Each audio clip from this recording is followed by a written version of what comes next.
Ang araw po, Ma'am Dayan. So, ayan po yung ating sewing machine po, Ma'am. Okay. Unang-unang isasaksak po natin, Ma'am. Ito pong wire natin para sa transformer po, Ma'am. Okay. So, yung wire naman natin sa sewing machine, papunta po dito, Ma'am. Ayan. Then, power on. Okay. So, ganyan lang po siya, Ma'am. So, ayan po siya, Ma'am. Nagkaroon po siya ng power. At yung saksakan po natin, ito yung additional freebies natin at saka yung contact information namin po, ma'am. Okay? Yung saksakan po natin, ma'am, nandito po siya, ma'am. Saksakan ng foot control natin, ma'am. Ito sa gilid po siya, ma'am. Ayan. May makikita po kayo dito na empty. So ngayon, foot pedal na po yung gagamitin natin dito, ma'am. Sunod natin dyan, ma'am, tayo po ay maglalagay ng sinulid po, ma'am. Ito po yung sinulid natin, ma'am. Ayan po siya, ma'am. At ilalagay natin siyang ganito. Okay? Then, hilain natin ito, ma'am. Ayan. Saan ganito dyan po? Ayan po siya, ma'am. Okay? Pagkatapos na po yan, ma'am, ating hilain yung sinulid natin at kailangan nakataas po yung pressure foot natin, ma'am. Bakit kailangan nakataas po, ma'am? Dahil para pumasok po siya dito sa mga indicator trading system natin, ma'am. Ayan. Okay?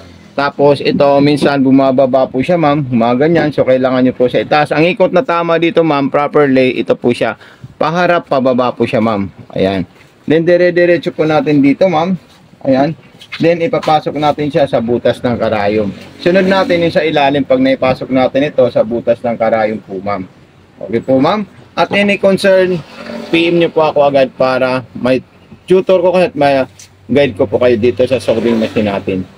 Ma'am, ayan po siya, ma'am. Naipasok natin siya, ma'am. Then, susunod natin dyan, ma'am. Itataas natin ulit. At i-open natin itong fiber plastic natin dito na takip at kukunin natin ito, ma'am. Okay, ma'am. So, ito po yung ating bobbing po, ma'am. Pag tayo po ay nawalan at naubusan ng sinulid, ilalagay natin dyan. Itutulak natin doon, ma'am. At apakan po natin yan, ma'am. Ayan, matik na po siya, ma'am.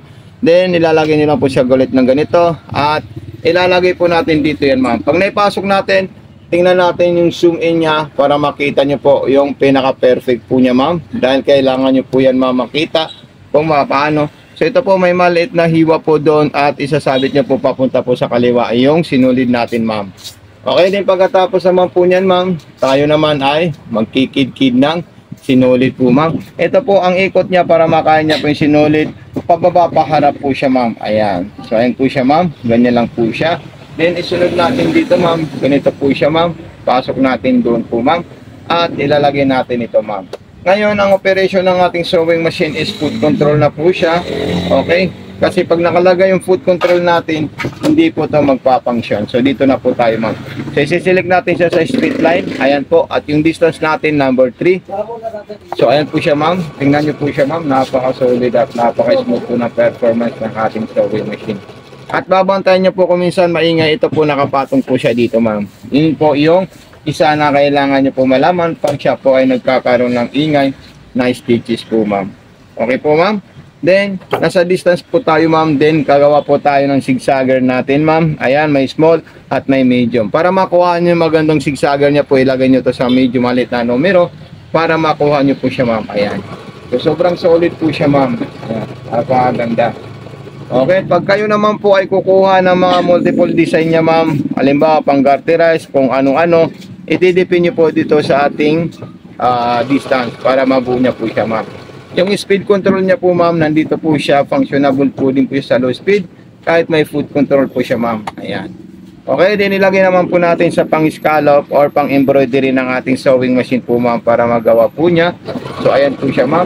Napaka-solid na sewing machine po ito, ma'am, at napakaganda po siya, ma'am. Opo.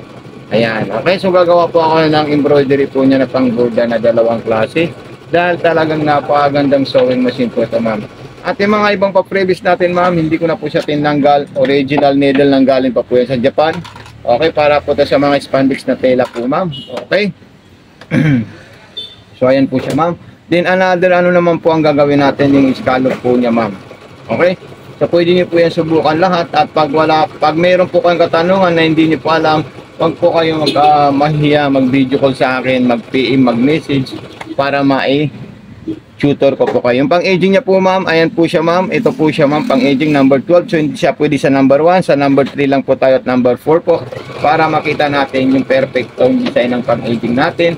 panghiming, panglining, at saka pangkidlat na design. Ayan po siya, ma'am. Ayan. So talagang napaka-solid na sewing machine po ito, ma'am. Okay?